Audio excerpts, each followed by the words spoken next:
base sampling? Yes.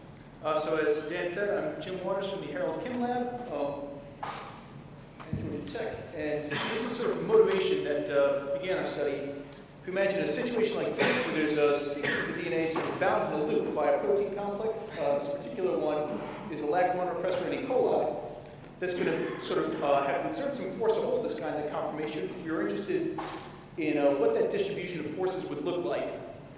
We can imagine sort of one contribution to that coming from the elastic bending energy. If you've got, say, like a stiff rod, trying to hold it in this loop conformation is going to want to sort of spring back out, and that's going to take some force to hold it in there. But there's also going to be a lot of thermal fluctuation, perhaps, in this molecule in there, which is going to offer additional contribution to that force. And we wanted to know just not what the mean of that distribution would be, but also the overall statistics of that, what would be sort of the spread of that standard deviation of that distribution of forces. However, so say in this example, our intervening sequence of DNA there might be, say, a 75 base pair loop. There's also another binding site that can offer, say, a 320 base pair loop in between there, which is a little bit prohibitive to do in sort of an all-atom MD situation. So we've been developing a coarse grain model to handle this instead. We can imagine representing our DNA strand as, say, a sequence of mass points at inextensible rods. So say for n base pairs, we would have n+1 mass points and n inextensible rods. And then we can sample the whole set of conformations consistent with the constraints imposed by the protein at the end. We'll do this in sort of a Monte Carlo fashion. So we'll sort of have a set of generalized coordinates consistent with these constraints, kick it along one of those coordinates, accept or reject the new conformation based on what that does to potential energy. Potential energy is going to be sort of a harmonic bending potential at each point, sort of your classic worm-like chain type model. Once we've got a good ensemble of conformations, though, we also need kinetic information. So what we'll do is sort of sample based on equipartition what sort of velocity we might see at every point in this DNA strand there. And then the two of those pieces of information together is going to give us a force, sort of opposing the constraint imposed by the protein complex. So sort of the kinetic contribution is a little hard to understand. So a little bit more discussion of that is, so this is sort of a toy model we did previously. It's a new paper. It's InPress on PRE, where we just sort of considered a more simple geometry where this constraint is just an end pinning. We've got, say, some pendulum like this.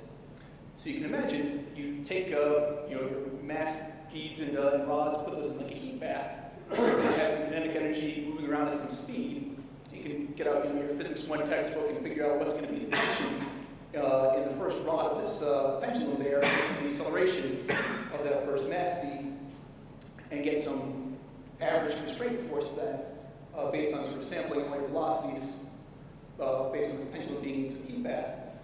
What's sort of interesting, though, is it also correlates with an entropic force. So that guy's right now moving around in some circle with circumference, 2 pi r.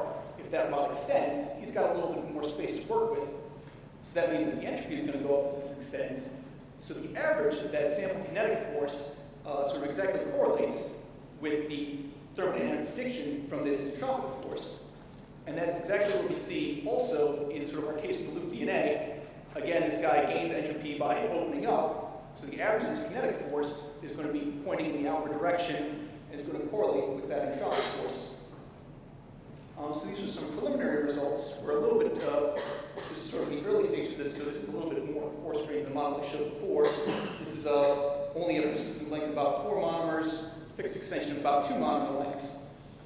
So you see the potential contribution to the force goes down as the chain goes up. Of course, that's intuitive. We've got a little bit more slack to play with there. And the kinetic contribution increases in magnitude. You've got negative force going down, since it's increasing magnitude as we go to the right. And then sort of saturates as you've got a larger number of monomers. And then the sum of those two gives us a net force, which sort of correlates with the what we would get, say, if we predicted just a worm-like chain distribution at this extension, and then took a derivative with respect to free energy to get a thermodynamic force that would correlate with the net mechanical force we calculate here. But now we also have not just the average force, but the whole distribution. So what's sort of interesting about that is that the potential contribution to the force is normally distributed, Gaussian distributed like you might expect. The kinetic component is actually this exponential distribution, sort of these some very long tails in there. And we're sort of interested in what effect that might have on the stability, say, of a protein complex like what we had in the first slide, holding a DNA strand like that, if that's got perhaps a manageable average force with large fluctuations in that. So I'd like to thank my advisor, thank the rest of my lab, and if you're interested, we've got time for a few questions, and invite you to see my poster on Sunday.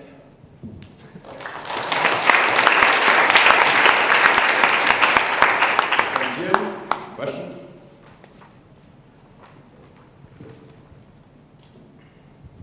So on your preliminary results, with like the 15, you seem to have something statistically different, a kink. Yes, is there an explanation for I that? don't think that's anything physically significant. I think it is a result of this taking a long time to converge. This represents, say, 100,000 trials.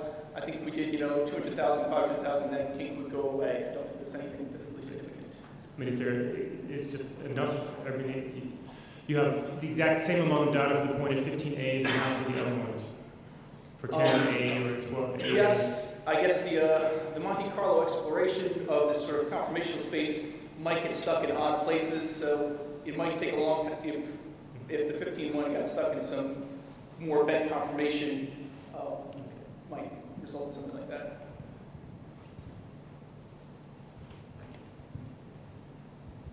Right, so when these loops open up in a physiologic nuclear environment, it's a viscoelastic environment with Langevin subdiffusion, which is going to affect the available phase space. Is that something you're thinking about or could possibly take into consideration?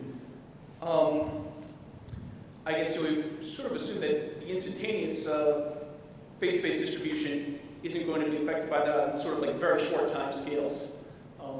That so sort of on a long time scale, we might see these Langemann type forces where we wouldn't see long-term correlations in our velocities as a result of that, but sort of on the short time scales we're interested in, we don't think that's going to be terrible. No, usually they open up for translation, which is a longer time scale, Right. So they're actually doing something over a period of time. Right, we're just, I guess, considering like the immediate instance of breaking out, not the long time scale. I understand, thank you. All right, time for another question?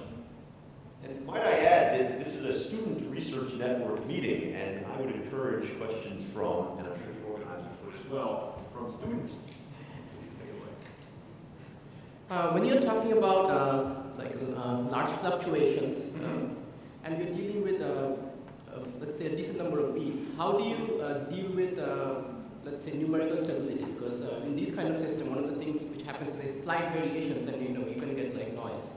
Yes. So I mean, how do you modify your codes so that your noise gets reduced down significantly? So I guess that's sort of an interesting question. So we had initially been doing these force computations using a finite difference sort of perturbation of the conformation to get sort of derivatives over metric tensity for forces. And like you said, sort of the noise in that overwhelmed sort of our force signal was lost in there.